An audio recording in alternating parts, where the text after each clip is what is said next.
Have you ever paused to consider the profound geophysical implications of the ice cube floating in your drink?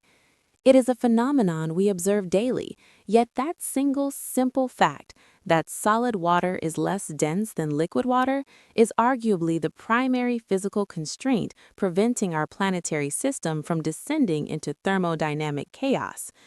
Today, I would like to guide you through a thought experiment that is particularly relevant to us as Earth scientists. What would happen if water behaved like almost every other substance in the universe? Let us flip that switch and imagine a world where ice does not float but sinks. To understand the scale of this catastrophe, we must first revisit the density anomaly. We know that water reaches its maximum density at 4 degrees Celsius. As it cools toward freezing, the hydrogen bonds lock into an open hexagonal lattice, reducing its density by approximately 9%. This buoyancy is the anomaly that defines our world's habitability. Without it, the geological and biological history of Earth would be unrecognizable. Let's begin our descent into this inverted reality by looking at a lacustrine environment, a typical lake.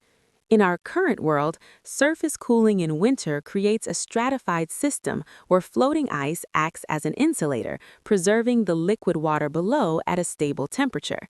In a world where ice sinks, this stratification is reversed. As the surface water cools to freezing, it becomes the heaviest fluid in the column and plunges to the bottom. This convective overturn continues until the entire water column reaches the freezing point. From that moment on, any ice forming at the surface immediately precipitates to the benthic zone, piling up like sedimentary strata. The lake effectively fills with ice from the bottom up. The result is the formation of what we might call a permalake. During the summer, the insulating properties of the overlying water would prevent the sun's energy from reaching the deep ice. Only a thin, swampy layer at the surface would melt, leaving the bulk of the lake permanently frozen. When we scale this dynamic to the global oceans, the implications become even more severe due to the physics of brine rejection. As seawater freezes, it excludes salt, creating cold, dense brine. In our hypothetical scenario, we face a double sink mechanism. Both the solid ice and the dense brine would plummet to the abyssal plains.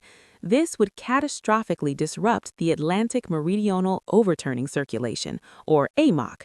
This global conveyor belt, which currently transports warm tropical water to the poles, would effectively seize up. Without this heat transport, the Earth's global thermostat is shattered.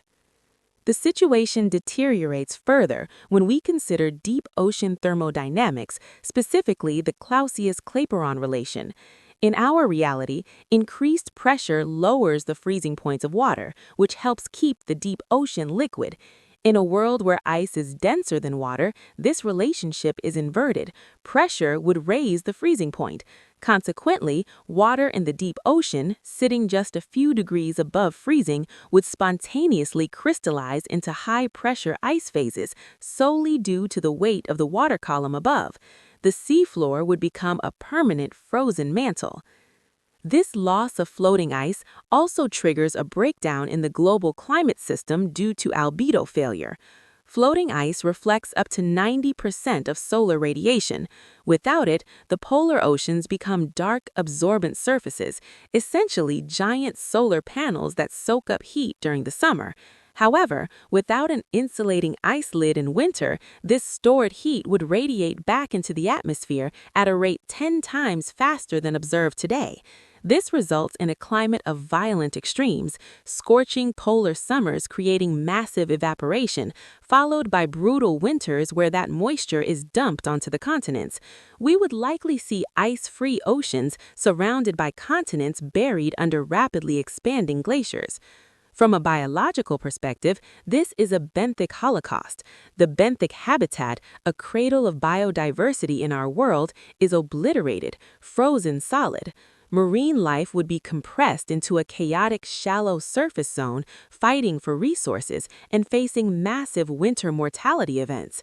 Evolution would be forced to prioritize extreme migration capabilities or the development of potent biological antifreezes. Interestingly, while this environment is hostile to complex life, the high-pressure, UV-shielded conditions of sinking ice might have actually been favorable for prebiotic chemistry and the origin of life, but certainly not for its evolution into complex forms. In conclusion, this thought experiment reveals that our existence balances on a razor's edge. The cascading failures of this inverted world, frozen lakes, stagnant oceans, chaotic climates, and extinguished ecosystems, are all prevented by one simple chemical quirk. The fact that ice floats is not merely a trivia point, it is a fundamental pillar of our planetary life support system. It serves as a humbling reminder of the precise and seemingly lucky physical constraints that allow us to study the Earth today.